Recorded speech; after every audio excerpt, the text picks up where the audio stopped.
आज हम दोस्तों नया चैप्टर ऑक्सीजन युक्त क्रियात्मक समूह के बारे में पढ़ेंगे। इस ऑक्सीजन युक्त क्रियात्मक समूह में देखो, ये जो ऑक्सीजन युक्त क्रियात्मक समूह है इसके अलग अलग पार्ट होते हैं। ऑक्सीजन युक्त क्रियात्मक समूह का मतलब होता है उसके अंदर कौन सा परमाणु हो, ऑक्सीजन परमाणु हो। कौन सा परमाणु हो, ऑक्सीजन परमाणु। अब जिसमें ऑक्सीजन परमाणु आपको दिखाई देगा वो क्या कहलाएगा, ऑक्सीजन युक्त क्रियात्मक समूह है। क्या कहलाएगा, ऑक्सीजन युक्त क्रियात्मक समूह है। अब देखो, ऑक्सीजन युक्त क्रियात्मक समूह है, एक तो OH हो सकता है, देखो इसमें ऑक्सीजन परमाणु है। एक हो सकता है OR, एक हो सकता है, देखो इनमें सभी में क्या ऑक्सीजन परमाणु। इन सभी ये जितने भी परमाणु लिखे हुए हैं उसमें क्या है, ऑक्सीजन परमाणु। इसके अलावा कुछ अन्य भी होते हैं लेकिन सामान्य तौर पर हम देखते हैं तो ये क्या है, ऑक्सीजन परमाणु है। क्या है, ऑक्सीजन परमाणु। तो इसको कहते हैं एल्कोहल, जो हम पढ़ेंगे। ये है ईथर, ये है कार्बोक्सिलिक अम्ल, ये है एल्डिहाइड, ये है कीटोन। ये क्या है, कीटोन। अब देखो, ऑक्सीजन युक्त क्रियात्मक समूह है, इसके पार्ट दो होते हैं, एक तो फर्स्ट और एक होगा सेकंड। फर्स्ट में एल्कोहल, फिनोल और ईथर पढ़ेंगे और इसके बाद वाले सेकंड ऑक्सीजन युक्त क्रियात्मक समूह में हम एल्डिहाइड, कीटोन और कार्बोक्सिलिक अम्ल का अध्ययन करेंगे। अब हम आज पढ़ेंगे इसमें एल्कोहल, फिनोल और ईथर। अब देखो, इस चैप्टर में हम किसके बारे में पढ़ेंगे, एल्कोहल के बारे में, फिनोल के बारे में और ईथर के बारे में। सबसे पहले तो हम ये देखते हैं कि एल्कोहल, फिनोल और ईथर, इसका प्रतीक चिन्ह क्या होता है और ये किस प्रकार से जुड़े हुए होते हैं। इसका सामान्य परिचय देखते हैं। तो हम एक कंडीशन लेते हैं, ऑक्सीजन परमाणु। मैं देखो तीनों बात एक साथ समझा रहा हूँ। एक हम लेते हैं ऑक्सीजन परमाणु, और इस ऑक्सीजन परमाणु की संयोजकता कितनी होती है, 2 होती है। इस ऑक्सीजन परमाणु की संयोजकता कितनी होती है, 2 होती है। यदि इस ऑक्सीजन परमाणु की एक संयोजकता यदि एल्किल समूह से पूरी कर देते हैं, इसका नाम क्या है, एल्किल। और एक संयोजकता यदि हाइड्रोजन से पूरी कर देते हैं तो बना समूह क्या कहलाता है, एल्कोहल कहलाता है। क्या कहलाता है, एल्कोहल कहलाता है। यदि मैं इस ऑक्सीजन परमाणु की एक संयोजकता यदि एल्किल समूह से पूरी कर देता हूं और दूसरी संयोजकता भी मैं यदि एल्किल समूह से पूरी कर देता हूं, कहने का मतलब इस ऑक्सीजन परमाणु की दोनों संयोजकता यदि एल्किल समूह से पूरी हो जाती है तो बना समूह कहलाता है ईथर। क्या कहलाता है, ईथर। ठीक है। यदि इस ऑक्सीजन परमाणु की एक संयोजकता हाइड्रोजन से पूरी करता हूं और एक यदि बेंजीन समूह से पूरी कर देता हूं, बेंजीन समूह को कहते हैं एरोमेटिक, और बंद के स्थान पर बंद और OH, इसको हम इस प्रकार से भी दर्शाते हैं। तो कहने का मतलब है कि इस ऑक्सीजन परमाणु की एक संयोजकता बेंजीन समूह से और एक संयोजकता यदि हाइड्रोजन से पूरी कर देते हैं तो बना समूह कहलाता है फिनोल। क्या कहलाता है, फिनोल। और फिनोल का दूसरा नाम होता है एरोमेटिक, एरोमेटिक एल्कोहल। और इस OH समूह का नाम क्या होता है, एल्कोहल। क्या होता है, एल्कोहल। ये बात तो आपको समझ में आ गई, तीनों बात, एल्कोहल, फिनोल और ईथर। अब हम तीनों के बारे में एक एक करके पढ़ेंगे। पहला पार्ट हम पढ़ेंगे एल्कोहल, उसके बाद में हम पढ़ेंगे फिनोल और उसके बाद में हम पढ़ेंगे ईथर। क्या पढ़ेंगे, ईथर। तो पहले हम इस एल्कोहल का सामान्य परिचय पढ़ेंगे, सामान्य परिचय, इसका सामान्य परिचय पढ़ेंगे। फिर इसका हम क्या पढ़ेंगे, परिभाषा पढ़ेंगे। इसके बाद में हम इसकी विरंजन की अभिक्रिया देखते हैं। इसके बाद में इसकी रासायनिक अभिक्रिया देखते हैं और अंत में इसके गुणधर्म देखते हैं या इसके उपयोग देखते हैं। चलो उपयोग देख लेते हैं। इसी प्रकार हम इस एरोमेटिक एल्कोहल मतलब फिनोल की क्या देखते हैं, सामान्य परिचय, परिभाषा, विरंजन की अभिक्रिया, रासायनिक अभिक्रिया और उपयोग देखेंगे। इसी प्रकार हम क्या देखेंगे, ईथर, ईथर के सामान्य परिचय, परिभाषा, विरंजन की अभिक्रिया, रासायनिक अभिक्रिया और उपयोग देखेंगे। तो हम इन तीनों पार्टों में एक एक पार्ट करके हम पढ़ते हैं, एक एक पार्ट करके। अब हम पढ़ेंगे एल्कोहल। तो एल्कोहल को हमने किस प्रकार से लिखा कि इस ऑक्सीजन परमाणु की एक संयोजकता तो यदि हाइड्रोजन से पूरी कर देते हैं और यदि एक एल्किल समूह से पूरी कर देते हैं तो बना समूह कहलाता है एल्कोहल। क्या कहलाता है, एल्कोहल। अब देखो, ये एल्कोहल कहलाता है। तो अब हम यदि इस सबसे पहले पॉइंट क्या लिखेंगे, इसका सामान्य परिचय।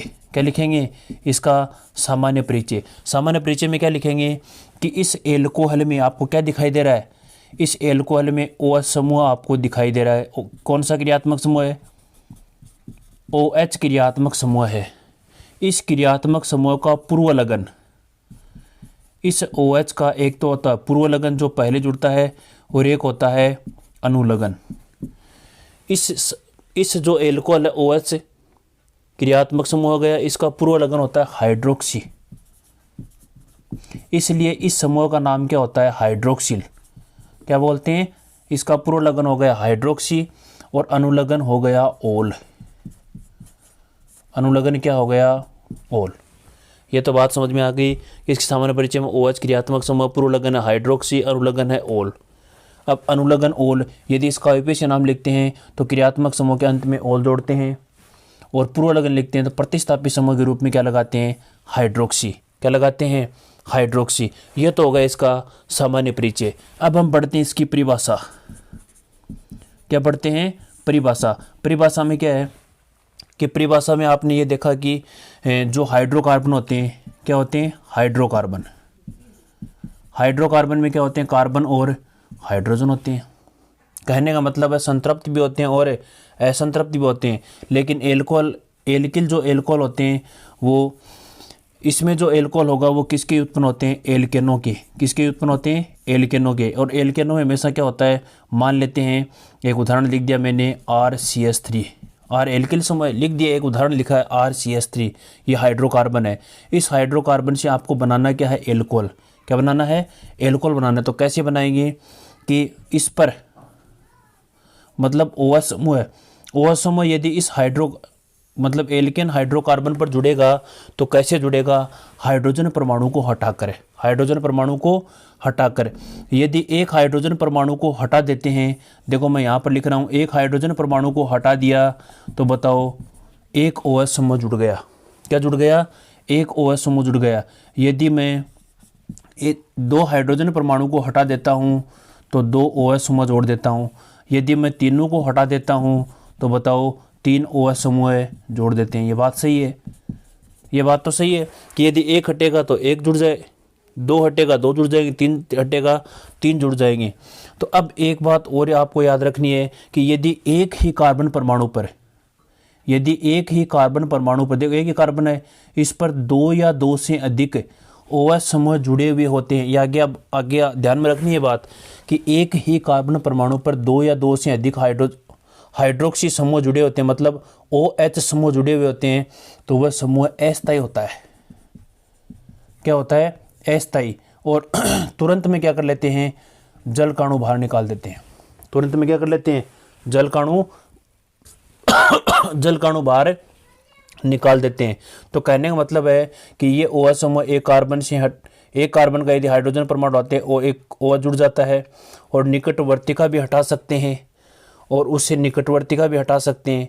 ये बात समझ में आ गई। कहने का मतलब है ये OH समूह हाइड्रोजन परमाणु को प्रतिस्थापित करके ही इसका निर्माण करते हैं, एल्कोहल का। तो ये क्या हो गई इसकी परिभाषा। परिभाषा देखो ध्यान से सुनो आप कि एल्केनों के हाइड्रोजन परमाणु को OH समूह क्या कर देते हैं, प्रतिस्थापित कर देते हैं, और जिन यौगिकों का निर्माण करते हैं उसे कहते हैं एल्कोहल। क्या कहते हैं, एल्कोहल। अब हम एल्कोहल का आगे वाला टॉपिक देखते हैं, एल्कोहल का वर्गीकरण। एल्कोहल का वर्गीकरण, ये जो एल्कोहल का वर्गीकरण है ये किसके आधार पर पढ़ते हैं कि OH समूह के आधार पर। OH समूह के आधार पर ये OH समूह यदि हाइड्रोकार्बन पर केवल एक जुड़े होते हैं, मोनो का मतलब होता है एक, यदि एक जुड़े होते हैं तो इसे कहते हैं मोनोहाइड्रिक एल्कोहल। क्या कहते हैं, मोनोहाइड्रिक एल्कोहल। Monohydric alcohol. दो जुड़े होते हैं डाईहाइड्रिक एल्कोहल, 3 जुड़े होते हैं ट्राईहाइड्रिक एल्कोहल, और यदि 3 या 3 से अधिक जुड़े, मतलब 3 से अधिक जुड़े होते हैं, इसे कहते हैं पॉलीहाइड्रिक एल्कोहल। क्या कहते हैं, पॉलीहाइड्रिक एल्कोहल। और इस मोनोहाइड्रिक एल्कोहल में ये OH समूह जिस कार्बन परमाणु से जुड़ा होता है उसके आधार पर इसे 3 भागों में बांटते हैं, प्राथमिक एल्कोहल, द्वितीयक एल्कोहल और तृतीयक एल्कोहल, जो आपने एल्किल हैलाइड में भी पढ़ चुका है, जो आपने एल्किल हैलाइड में भी पढ़ चुका है। इसका मतलब 1 डिग्री 2 डिग्री और 3 डिग्री हैलाइड होते हैं। अब हम एक एक करके उदाहरण करके समझते हैं। सबसे पहले लेते हैं मोनोहाइड्रिक एल्कोहल। क्या लेते हैं? Monohydric alcohol. मोनोहाइड्रिक एल्कोहल में, इस मोनोहाइड्रिक एल्कोहल में मान लेते हैं कि मैं एथेन का उदाहरण लेता हूँ। किसका लेता हूँ? एथेन का। इस एथेन में यदि एक हाइड्रोजन परमाणु हटा देते हैं और एक OH समूह जोड़ देते हैं, तो बताओ एक संख्या में केवल एक OH समूह है, इसका मतलब ये क्या है? Monohydric alcohol. क्या है? Monohydric alcohol. यदि डाईहाइड्रिक का नाम लेता हूँ तो मैं यदि एथेन के स्थान पर, ये एथेन का उदाहरण लिया, और यदि एक पर यदि OH समूह जोड़ देते हैं, वो तो अस्थायी होते हैं, तो बताओ निकटवर्ती को मैं हटा देता हूँ। यदि एक OH और ये OH, अब बताओ कितने हो गए? 2 OH समूह हो गए, इसलिए इसका नाम क्या हो गया? Dihydric alcohol. क्या हो गया? डाई। इसी प्रकार मैं यदि 3 जोड़ देता हूँ तो बताओ क्या जाएगा? Trihydric alcohol. क्या जाएगा? Trihydric alcohol. और यदि मैं कम से कम कितने कार्बन परमाणु ले लूँ? 6 कार्बन परमाणु ले लूँ। कितने कार्बन परमाणु? 1 2 3 4 5 और 6। यदि 6 कार्बन परमाणु लेता हूँ तो ये देखो सीधी श्रृंखला में भी हो सकते हैं और चक्रीय संरचना में भी हो सकते हैं। यदि चक्रीय संरचना में लेता हूँ तो कंडीशन ये होती है, देखो 1 2 3 4 5 और 6, 1 2 3 4 5 और 6। यदि चक्रीय संरचना में, मैं यदि 6 कार्बन पर यदि OH समूह, देखो OH OH OH और OH, और ये क्या है? OH। यदि सीधी श्रृंखला में यदि 6 OH समूह जोड़ देता हूँ, कम से कम कितने कार्बन हो? मान लेते हैं 6 कार्बन है। कितने हैं? 6। और 3 से अधिक है, इसका मतलब क्या है? Polyhydric alcohol. क्या है? Polyhydric alcohol. और ये मैं सीधी श्रृंखला में भी ले सकता हूँ और चक्रीय संरचना में भी ले सकता हूँ। और सीधी श्रृंखला में यदि OH समूह है, पूरे के पूरे 6वें कार्बन परमाणु पर यदि OH समूह हो, और चक्रीय संरचना में भी प्रत्येक कार्बन परमाणु पर क्या हो? OH समूह हो। इस पर भी OH समूह है, इस पर भी और इस पर भी, और प्रत्येक पर क्या है? OH समूह है।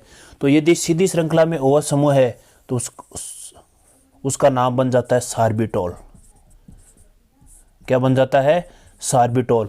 और यदि चक्रीय संरचना में और प्रत्येक कार्बन परमाणु पर, मतलब 6 कार्बन परमाणु पर यदि OH समूह है तो इसका नाम बन जाता है आयनीसीटोल। आयनीसीटोल। बात समझ में आ गई कि पॉलीहाइड्रिक एल्कोहल में 6 कार्बन परमाणु सीधी श्रृंखला में है और प्रत्येक पर यदि OH समूह है तो उसका नाम बन जाता है सार्बिटोल।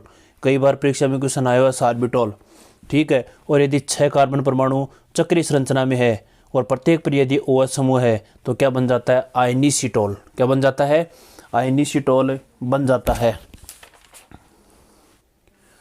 और इसकी, अब देखो OH तो जोड़ दिया और प्रत्येक पर हम क्या कर देते हैं? इसकी संयुक्तता पूरी कर देते हैं। हाइड्रोजन जोड़कर इसकी संयुक्तता पूरी कर देते हैं। बताओ 2 जुड़ गए, इन पर तो 1 जुड़ गया और इन पर क्या हो गया? 2 जुड़ गए। इसको ये हम शॉर्ट में भी लिख सकते हैं कि ऊपर वाली कंडीशन तो हो गई CH2OH और नीचे देखो 1 2 3 और 4 है। इसका मतलब मैं शॉर्ट में इस प्रकार से भी लिख सकता हूँ, इसे शॉर्ट में इस प्रकार से भी लिख सकते हैं। इसका नाम क्या हो गया? सार्बिटोल। क्या हो गया? सार्बिटोल। इसको हम शॉर्ट में ये लिख लिया सार्बिटोल।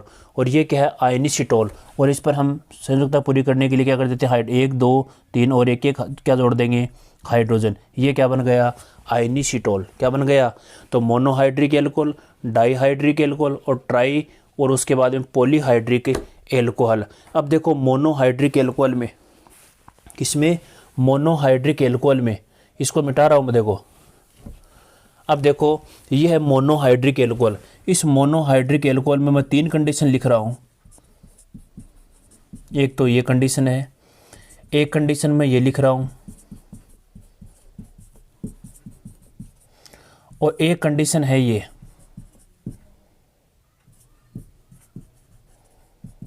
एक कंडीशन हो गई ये।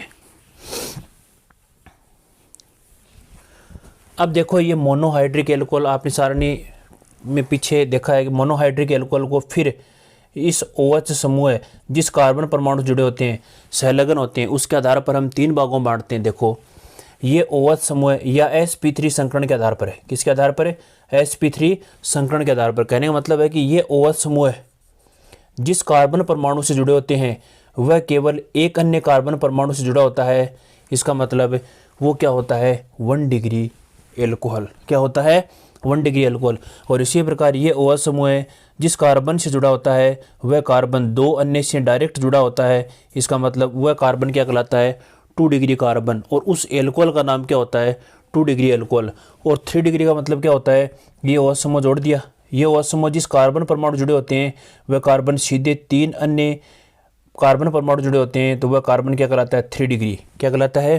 3 डिग्री। और इस एल्कोहल का नाम होता है 3 डिग्री एल्कोहल। क्या होता है? 3 डिग्री एल्कोहल। अब आप सामान्य परिचय, परिभाषा और वर्गीकरण के आप नोट्स बना लो। अब जो मैंने पढ़ाया है वो एल्कोहल का सामान्य परिचय यहाँ से लिखना, आपको सामान्य परिचय उतारना है। अब सामान्य परिचय में ये उतार लेना, इसके बाद में ये परिभाषा है, इसके बाद में नीचे वर्गीकरण है। आप आराम से उतार लो, कोई दिक्कत नहीं। इसके बाद में ये वर्गीकरण की सारणी है और सारणी के बाद में प्रत्येक एल्कोहल का नीचे विस्तार से लिखा हुआ है, उतारो आप।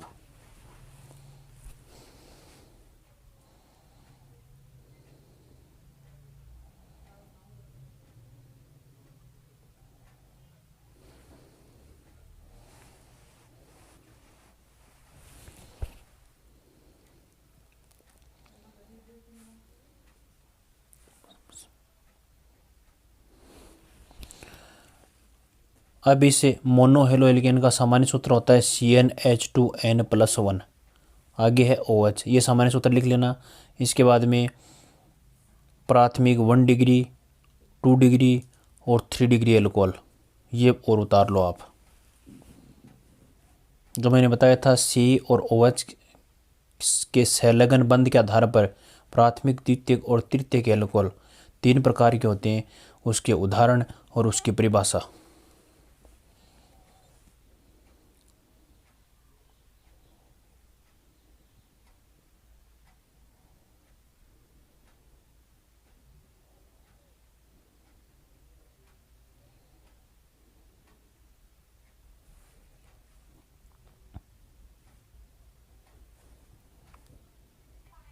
इसके बाद में डाईहाइड्रिक एल्कोहल वर्गीकरण में दूसरा प्रकार डाईहाइड्रिक एल्कोहल, ये उतार लेना। ट्राईहाइड्रिक एल्कोहल और उसके बाद में पॉलीहाइड्रिक एल्कोहल।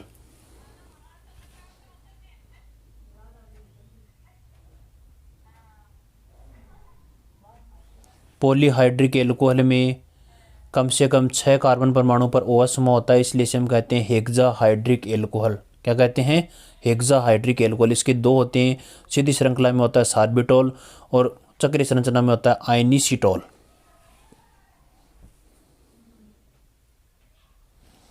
अब देखो हेक्सा पॉलीहाइड्रिक एल्कोहल में सार्बिटोल, और ये है सार्बिटोल, और इसको शॉर्ट में इस प्रकार से लिखते हैं। देखो 1 2 3 4 5 और 6 सीधी श्रृंखला में है, और प्रत्येक पर एक OH समूह है। प्रत्येक पर क्या है? एक OH समूह है। और ये हाइड्रोजन से क्या है? इसकी संयोजकता पूरी है। क्या है? संयोजकता पूरी है। ये जुड़े हुए हैं यहाँ पर,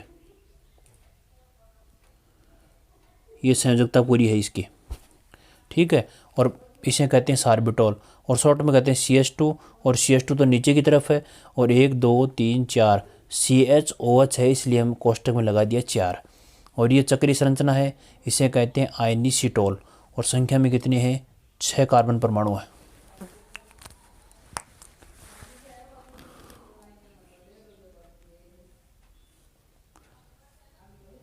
इसके बाद में मैंने ये बताया था कि यदि एक ही कार्बन परमाणु पर 2 या 2 से अधिक OH समूह जुड़े हुए होते हैं तो वह अणु अस्थायी होता है, और तुरंत में क्या कर देता है? जल का अणु बाहर निकाल देता है। देखो नीचे लिखा हुआ है,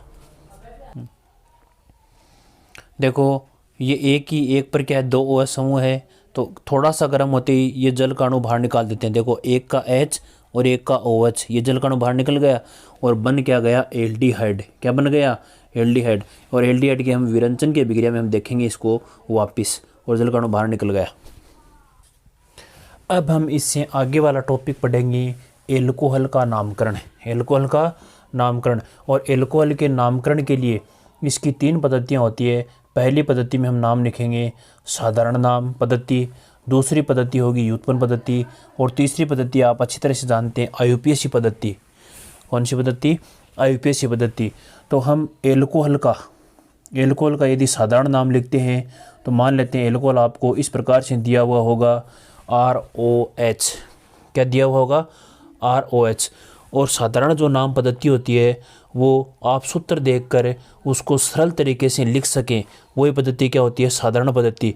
और साधारण के द्वारा जो व्युत्पन्न होती है उसे कहते हैं व्युत्पन्न पद्धति, और जो मेन पद्धति होती है आईयूपीएसी, उसका जो ओरिजिनल नाम होता है वो क्या होता है? आईयूपीएसी पद्धति में। क्या होता है? आईयूपीएसी पद्धति में। अब ये जो साधारण पद्धति में नाम होता है, इसका नाम मान लेते हैं सूत्र है, तो इसका नाम तो हम जानते हैं कि R का नाम क्या होता है? एल्किल। क्या होता है?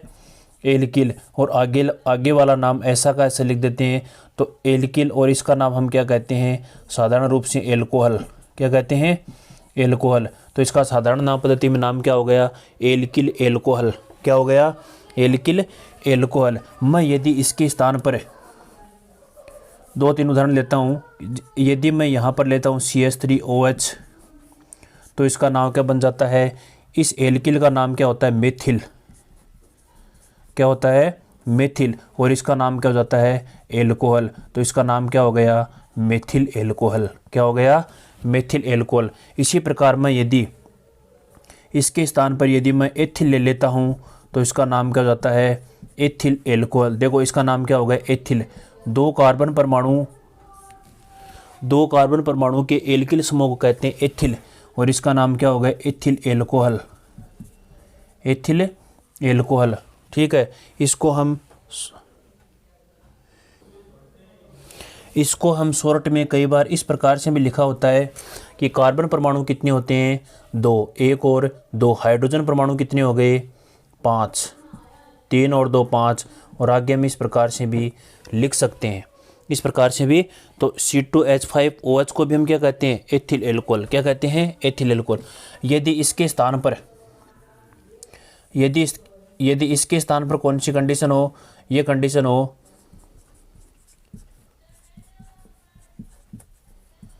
इसे कहते हैं 2 डिग्री एल्कोहल। और 2 डिग्री एल्कोहल का नाम क्या होता है? देखो इसका साधारण नाम क्या होगा? देखो इस प्रकार के समूह का नाम क्या होता है? आइसोप्रोपिल। हम जानते हैं कि CH से 2 एल्किल समूह है, देखो जुड़े हुए हैं, 2 एल्किल समूह, 2 मेथिल समूह जुड़े हुए हैं, और उससे क्या जुड़ा हुआ है? OH समूह है। तो इस समूह को हम कहते हैं आइसोप्रोपिल। क्या कहते हैं? आइसोप्रोपिल। और आगे की तरफ क्या है? एल्कोहल। इसका नाम हम आगे लिख देते हैं, तो इसका साधारण नाम क्या हो गया? Isopropyl alcohol. क्या हो गया?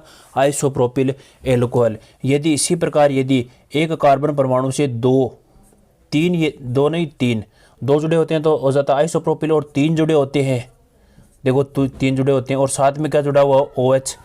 तो ये क्या हो गया?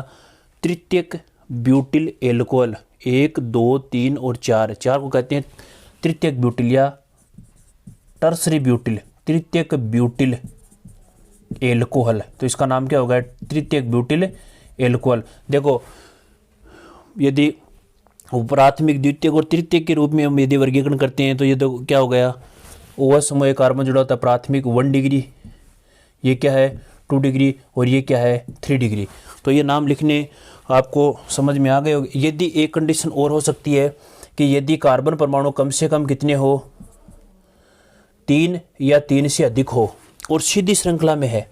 3 या 3 से अधिक और सीधी श्रृंखला में है, और आगे की तरफ क्या जुड़ा हुआ है? OH समूह है। देखो इसकी संयोजकता पूरी करते हैं, 3, 2, 2 और 2 हाइड्रोजन जोड़ देते हैं। देखो कम से कम 3 या 3 से अधिक कार्बन परमाणु सीधी श्रृंखला में जुड़े हों, उसके साथ OH समूह जुड़ा होता है। तो कहने का मतलब है कि हाइड्रोकार्बन यदि सीधी श्रृंखला में 3 या 3 से अधिक है तो वह समूह बन जाता है नॉर्मल। ये नॉर्मल और एल्किल समूह का नाम क्या होगा? ब्यूटिल। तो इसका नाम क्या होगा? Normal butyl alcohol. साधारण नाम क्या होगा? Normal butyl alcohol. कहने का मतलब है कि साधारण नाम किस रूप में लिखते हैं, एल्किल एल्कोहल के रूप में। किस रूप में, एल्किल एल्कोहल। तो ये सूत्र आपको आना चाहिए कि मेथिल, ये होता है एथिल, ये होता है आइसोप्रोपिल, ये होता है तृतीयक ब्यूटिल, ये होता है नॉर्मल ब्यूटिल। ये तो हो गए साधारण नाम। अब इसी के आधार पर हम पढ़ेंगे व्युत्पन्न पद्धति। क्या पढ़ेंगे, व्युत्पन्न पद्धति। अब हम एल्कोहल का व्युत्पन्न पद्धति में नाम लिखेंगे। ये तो मैंने आपको सूत्र लिखकर दिखाए, इनके हम नाम लिखेंगे। देखो कैसे लिखेंगे, पहले हम व्युत्पन्न पद्धति समझें। व्युत्पन्न पद्धति का मतलब ये होता है कि एक तो होता है, देखो एक कंडीशन ये होती है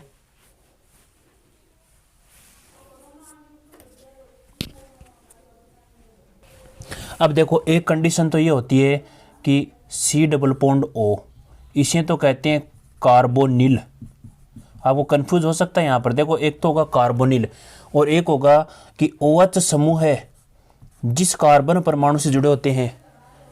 एक तो कंडीशन होती है C double bond O, C double bond O, इस समूह कहते हैं कार्बोनिल। क्या कहते हैं, कार्बोनिल। और एक कंडीशन आपको ये दिखाई देगी कि OH समूह है जिस कार्बन से डायरेक्ट जुड़े होते हैं, उस कार्बन और इस OH समूह को सम्मिलित रूप से कहते हैं कार्बिनोल। क्या कहते हैं, कार्बिनोल। ये बात आपको समझ में आ गई होगी।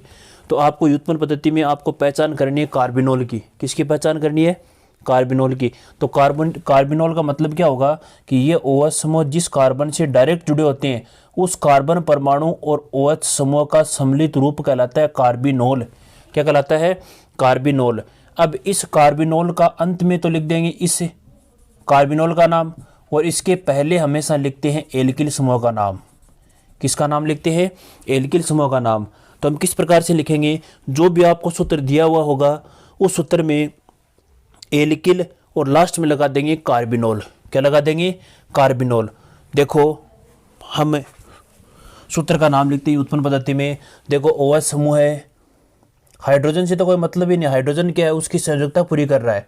देखो इस ऑक्सीजन परमाणु से यदि OH समूह है, इस कार्बन परमाणु से जुड़ा हुआ है, तो इस कार्बन परमाणु और इस OH समूह का देखो ये हमने अलग कर लिया, तो इस समूह का नाम क्या हो गया, कार्बिनोल।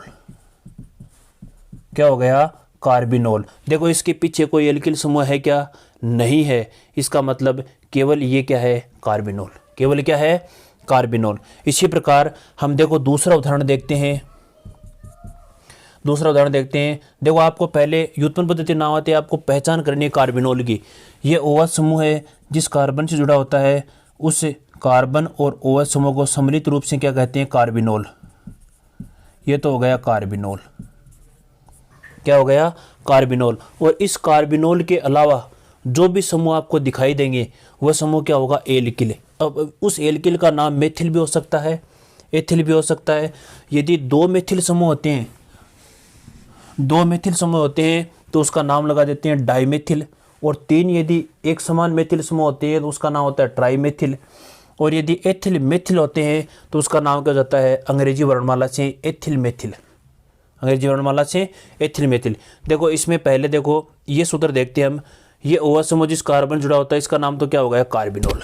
क्या हो गया, कार्बिनोल। इसके पहले कौन सा एल्किल समूह है, मेथिल, तो इसका नाम क्या हो गया, मेथिल कार्बिनोल। इसका नाम क्या हो गया, मेथिल कार्बिनोल। इसी प्रकार हम इसका नाम देखते हैं कि ये OH समूह है। आपको कुछ नहीं देखना, ये OH समूह है जिस कार्बन, देखो इस कार्बन जुड़े हुए, इस कार्बन परमाणु और इस OH को सम्मिलित रूप से कहते हैं कार्बिनोल। क्या कहते हैं, कार्बिनोल। और इस कार्बन से दो एल्किल समूह जुड़े हुए हैं। देखो एक मेथिल और एक मेथिल। कितने मेथिल हो गए, दो मेथिल। और दो मेथिल को बोलते हैं डाइमेथिल कार्बिनोल। क्या हो गया, डाइमेथिल कार्बिनोल। आपको समझ में आ रही होगी, ये क्या हो गया, डाइमेथिल कार्बिनोल।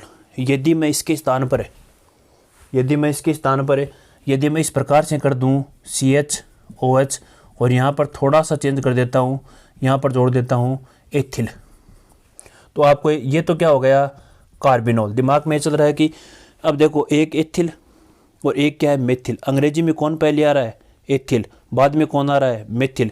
तो हम एथिल का नाम पहले लिख देंगे और उसके बाद में किसका नाम लिख देंगे, मेथिल का। तो नाम क्या हो जाएगा, ethyl methyl carbinol, ethyl methyl carbinol. यदि इसके स्थान पर भी क्या हो, एथिल हो, तो हम क्या लिख देते, डाई एथिल कार्बिनोल। क्या हो जाता, डाई एथिल कार्बिनोल। अब देखो इसी प्रकार हम एक दो उदाहरण और करते हैं। देखो ये OH समूह है जिस कार्बन से जुड़ा होता है। देखो ये इस कार्बन जुड़ा हुआ है, निकटवर्ती कार्बन से डायरेक्ट जुड़ा हुआ है। इसका नाम क्या हो गया, कार्बिनोल। इसका नाम क्या हो गया, कार्बिनोल। और इस कार्बन से मेथिल, मेथिल और मेथिल, कितने मेथिल, 3 मेथिल, इसलिए से हम कहते हैं ट्राई मेथिल कार्बिनोल। इसका नाम क्या हो गया, ट्राई मेथिल कार्बिनोल। ये आपको रिएक्शन में नाम याद करने, कोई नाम याद रखेंगे तो ये आप रिएक्शन कर सकते हैं। ये हो गया ट्राई मेथिल कार्बिनोल। अब देखो इसी प्रकार एक उदाहरण और लिखा हुआ है, इसका नाम क्या हो गया, ये तो हो गया, ये क्या हो गया, कार्बिनोल। और ये क्या हो गया, एथिल। इसका नाम क्या हो गया, एथिल कार्बिनोल। क्या हो गया, एथिल कार्बिनोल। अब एक उदाहरण और देखते हैं। यदि इस प्रकार की कंडीशन हो, कई के दिमाग में चल रहा है इस प्रकार की कंडीशन हो, तो हम नाम किस प्रकार से लिखेंगे, तो आपको ये पहचान करनी है। तो क्या हो गया, कार्बिनोल। ये तो क्या हो गया, कार्बिनोल। और इस पूरे समूह को कहते हैं तृतीयक ब्यूटिल। क्या कहते हैं, तृतीयक ब्यूटिल। तो इसका नाम क्या हो गया, तृतीयक ब्यूटिल कार्बिनोल, तृतीयक ब्यूटिल कार्बिनोल। अब कई के दिमाग में भी चल रहा है कि यदि सीधी श्रृंखला में नॉर्मल कंडीशन में हो, इसका साधारण पद्धति में नाम होगा एन ब्यूटिल एल्कोहल, और व्युत्पन्न पद्धति में नाम क्या होगा, ये तो क्या होगा, कार्बिनोल। और ये क्या है, n propyl, n propyl carbinol. इसका नाम क्या हो गया, एन प्रोपिल कार्बिनोल। ये हो गई व्युत्पन्न पद्धति। कौन सी पद्धति, व्युत्पन्न पद्धति। आपको साधारण पद्धति में नाम लिखने बता दिए, इसके बाद में आ गई व्युत्पन्न पद्धति। व्युत्पन्न पद्धति का मतलब क्या होता है, OH समूह जिस कार्बन जुड़े होते हैं वो क्या कहलाता है, कार्बिनोल। ठीक है, और अलग पहले किसका नाम लिख देते हैं, एल्किल समूह का, एल्किल कार्बिनोल के रूप में नाम लिखा जाता है। अब तीसरी पद्धति आएगी IUPAC पद्धति। अब देखो तीसरी पद्धति होगी IUPAC पद्धति। और IUPAC पद्धति में हम किस प्रकार से करते हैं, देखो IUPAC पद्धति में आपने पढ़ा है कि इस पद्धति में सबसे पहले लंबी से लंबी कार्बन श्रृंखला का चयन करते हैं, उसके बाद में नंबरिंग करते हैं, उसके बाद में द्विबंध और त्रिबंध के अनुसार नंबरिंग करते हैं, प्रतिस्थापी समूह कम से कम संख्या देते हैं। ये तो आपने पिछली क्लास में पढ़ा है। लेकिन इसमें थोड़ा सा आपको देखना है कि यदि एल्किल समूह पर यदि मान लेते हैं ये एल्किल एल्कोहल है, इसका नामकरण किस प्रकार से करते हैं, इसको आपको क्रियात्मक समूह का नामकरण करना होगा। तो आपको तुरंत में दिमाग में रखनी है कि नंबरिंग करेंगे उस साइड से जिस साइड में क्रियात्मक समूह को कम से कम संख्या मिले। आपको न तो प्रतिस्थापी समूह देखना है, न आपको द्विबंध और त्रिबंध देखना है। पहली स्थिति किसको देनी है, क्रियात्मक समूह को, किसको, क्रियात्मक समूह को, और बाद में देनी है द्विबंध को, और बाद में देनी है प्रतिस्थापी समूह को। तो इसकी नंबरिंग किस साइड से करते हैं, इस OH समूह की साइड से। और नाम उसी प्रकार से लिखते हैं कि सबसे पहले, अब देखो आपने अब तक पढ़ा है कि इसके अंदर एक तो होती है कार्बन श्रृंखला, क्या होती है, कार्बन श्रृंखला, और इसके बाद में एक होता है बंध, बंध भी होती है, कार्बन श्रृंखला भी होती है, एक होता है प्रतिस्थापी समूह है, और एक होगा क्रियात्मक समूह है, क्रियात्मक समूह। 4 चीजें आपको दिखाई देगी, कार्बन श्रृंखला की पहचान, बंध की पहचान, प्रतिस्थापी समूह की पहचान, और उसके बाद में क्रियात्मक समूह की पहचान। आपको नंबरिंग, कार्बन श्रृंखला का मतलब एक कार्बन से दूसरी, दूसरे से तीसरे, इस प्रकार एक लंबी श्रृंखला का निर्माण करते हैं, कार्बन श्रृंखला कहलाते हैं। कार्बन के बीच में जो बंध जो जुड़े होते हैं वो क्या कहलाते हैं, बंध कहलाते हैं। बंध डबल भी हो सकते हैं, ट्रिपल भी हो सकते हैं, या सिंगल भी हो सकते हैं। और प्रतिस्थापी समूह है, एक कार्बन का होगा उसे कहते हैं मेथिल, 2 का होगा ethyl, 3 n propyl, n butyl, ठीक है, आइसोप्रोपिल, तृतीयक ब्यूटिल। इस प्रकार के समूह को हम क्या कहते हैं, प्रतिस्थापी समूह है, क्या कहते हैं, प्रतिस्थापी समूह। और क्रियात्मक समूह क्या होगा, OH, क्या होगा, OH, ये OH होगा। अब देखो इसका यदि नामकरण करते हैं तो इस क्रियात्मक समूह, यदि क्रियात्मक समूह है और इस क्रियात्मक समूह का पूर्व लगन तो क्या होता है, पूर्व लगन यदि प्रतिस्थापी समूह के रूप में होगा, भाई प्रतिस्थापी कब लगेगा, जब कम से कम 2 भिन्न भिन्न क्रियात्मक समूह होते हैं। क्या होते हैं, भिन्न भिन्न क्रियात्मक समूह होते हैं। और वीर्यता में यदि ये बाद में आता है तो इसका पूर्व लगन लगता है, और यदि इसको मेन श्रृंखला में गिनते हैं तो इसका हम क्या लगाते हैं, अनुलगन। क्या लगाते हैं, अनुलगन। तो इसका पूर्व लगन तो मैंने पहले ही बता दिया है कि पूर्व लगन होता है हाइड्रोक्सी और अनुलगन होता है ओल। अनुलगन क्या होता है, ओल। यह आपको बात समझनी है। यदि बंध द्विबंध है तो उसका अनुबंध का भी क्या लगता है, अनुलगन लगता है। द्विबंध का अनुलगन क्या होता है, ईन, और त्रिबंध का क्या होता है, आयन। द्विबंध का क्या होता है, ईन, और त्रिबंध का क्या होता है, आयन होता है। क्या होता है, आयन। तो मैं छोटा सा सूत्र लिख रहा हूं, उसके अनुसार आपको आईयूपीएसी पद्धति में नाम लिखना है। अब देखो, इस छोटे से सूत्र से पूरा क्रियात्मक समूह है, मतलब एल्कोहल का जो क्रियात्मक समूह है आपको समझ में आ जाएगा, क्योंकि पूरे नियम तो लिखवा नहीं सकते क्योंकि आपको पढ़ा हुआ है और लंबा टॉपिक है ये, ठीक है। तो अब देखो, इसमें हम संख्या का मतलब कि प्रतिस्थापी समूह की संख्या, कितने कार्बन परमाणु पर है वो संख्या लगा देंगे। यदि समान संख्या में 2 प्रतिस्थापी समूह तो डाई ट्राई टेट्रा यूज में ले लेंगे। इसके बाद में प्रतिस्थापी समूह का नाम लिख देंगे, मेथिल है या एथिल है या क्लोरो है या फ्लोरो है या ब्रोमो है, जो भी है वो लिख देंगे। इसके बाद में कार्बन श्रृंखला का पूर्व लगन लगा देंगे। यदि एक कार्बन की श्रृंखला है तो उसका मेथ, 2 के लिए एथ, 3 के लिए prop, but, pent, hex, hept, oct, non और डेक, ठीक है। 10 तक आपको याद करने हैं। उसके बाद में जो भी बंध दिखाई देगा कि पहले कार्बन पर बंध है या दूसरे पर है, तीसरे पर है, वो कार्बन परमाणु की संख्या दिखाकर उस बंध का हम क्या लगा देंगे, अनुलगन।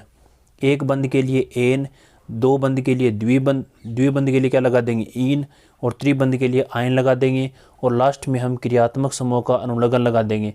यदि OH है, एल्कोहल है, तो हम क्या लगा देंगे, ओल। क्या लगा देंगे, ओल, और उसकी संख्या हमें दिखा देंगे। अब उदाहरण करते हैं। देखो, जैसे मैंने ये लिख दिया, ये उदाहरण है। साधारण पद्धति में नाम है इसका एल्किल एल्कोहल, मतलब मेथिल एल्कोहल, और व्युत्पन्न पद्धति में नाम क्या है, कार्बिनोल। क्या है, कार्बिनोल। और आईयूपीएसी पद्धति में देखो कितने कार्बन की श्रृंखला है, 1 कार्बन की। तो बताओ, इसको कोई प्रतिस्थापी समूह है ही नहीं, ये तो क्या क्रियात्मक समूह है, ये तो क्या है, क्रियात्मक समूह है। और कोई प्रतिस्थापी समूह नहीं है तो नंबर किसका आएगा, कार्बन श्रृंखला का पूर्व लगन। तो इस कार्बन श्रृंखला का पूर्व लगन एक कार्बन के लिए क्या होता है, मेथ। क्या होता है, मेथ। और एक कार्बन में हमेशा बंध कौन सा होता है, सिंगल बंध होता है, इसलिए इसका अंत में क्या जोड़ देते हैं, ईन। क्या जोड़ते हैं, नहीं एन, सॉरी एन जोड़ते हैं। और लास्ट में क्या लगा देते हैं, ओल। क्या लगाते हैं, ओल। तो इसको मैं एक साथ लिख रहा हूँ, देखो कैसे होगा, मेथे ओल जोड़ते हैं तो क्या होगा, मेथेनॉल। क्या होगा, मेथेनॉल। इसी प्रकार मैं यदि 2 कार्बन की श्रृंखला का यदि आईयूपीएसी नाम लिखते हैं तो बताओ नंबरिंग की साइड से करते हैं, इस OH समूह से 1 और 2, ये कार्बन श्रृंखला होगी कितने कार्बन की, 2 की। इस कार्बन श्रृंखला में इसके अलावा कोई प्रतिस्थापी समूह है क्या, ये तो क्या है, क्रियात्मक समूह है। क्या है, क्रियात्मक समूह है। तो संख्या प्रतिस्थापी समूह का नाम है ही नहीं, लिखेंगे कहाँ से, नहीं लिखेंगे। इसके बाद में कार्बन श्रृंखला का पूर्व लगन, कितने कार्बन की श्रृंखला पूर्व लगन है, 2 की। 2 के लिए हम क्या लगाते हैं, एथ। बंध कौन सा है, सिंगल बंध, नाम क्या होगा, एथेन। क्या होगा, एथेन। और लास्ट में क्या होगा, ओल। तो नाम क्या हो गया, एथेनॉल। नाम क्या हो गया, एथेनॉल। इसी प्रकार मैं यदि इसका नाम लिखता हूं,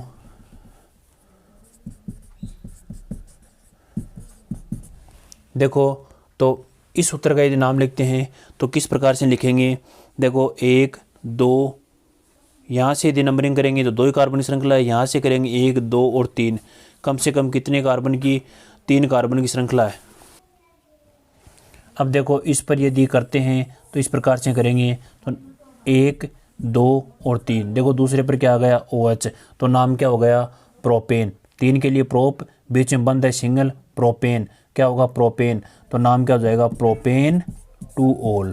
प्रोपेन टू ओल। इसी प्रकार एक उदाहरण और कर लेते हैं, उसके बाद में ये नामकरण की जो पद्धतियाँ हैं उसके बारे में आप नोट्स बना लेना। मैं यदि ये कंडीशन करता हूँ, यदि मैं यहाँ पर जोड़ देता हूँ क्लोरीन, तो बताओ प्रतिस्थापी समूह क्या है, क्लोरो है। क्या है, क्लोरो। अब देखो दूसरे कार्बन परमाणु पर क्या आ रहा है, OH समूह आ रहा है। तो अब हम नंबरिंग किस साइड से करते हैं, इस साइड से करते हैं, क्योंकि दूसरे को भी कम से कम संख्या मिल रही है और इस साइड से प्रतिस्थापी समूह को भी क्या मिले, कम से कम संख्या मिले। तो इसका नाम क्या हो जाएगा, 1 क्लोरो प्रोपेन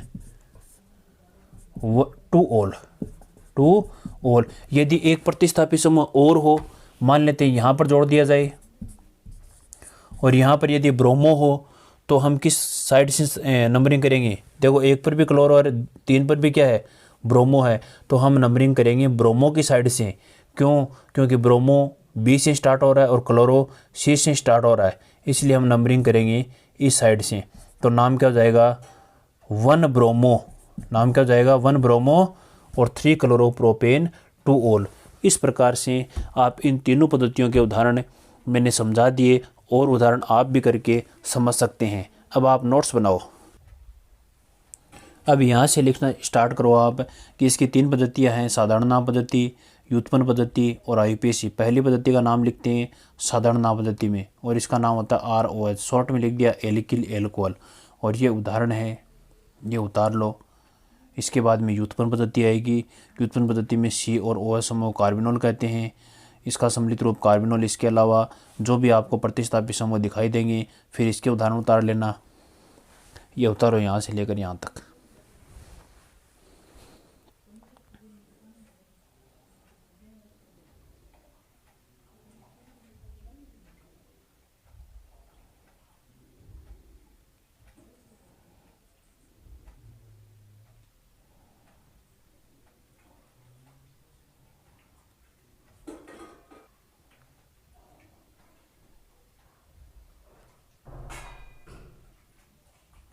अब ये उतार लो, व्युत्पन्न पद्धति में ही है आगे उदाहरण।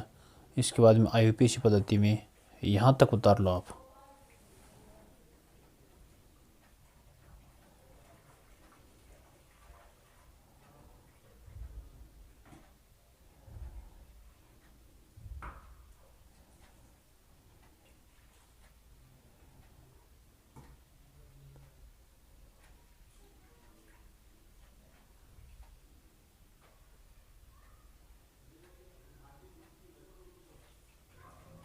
इसके बाद में हम एल्कोहल की विरंजन की अभिक्रिया आगे वाली वीडियो में देखेंगे। ठीक है, थैंक्स, धन्यवाद।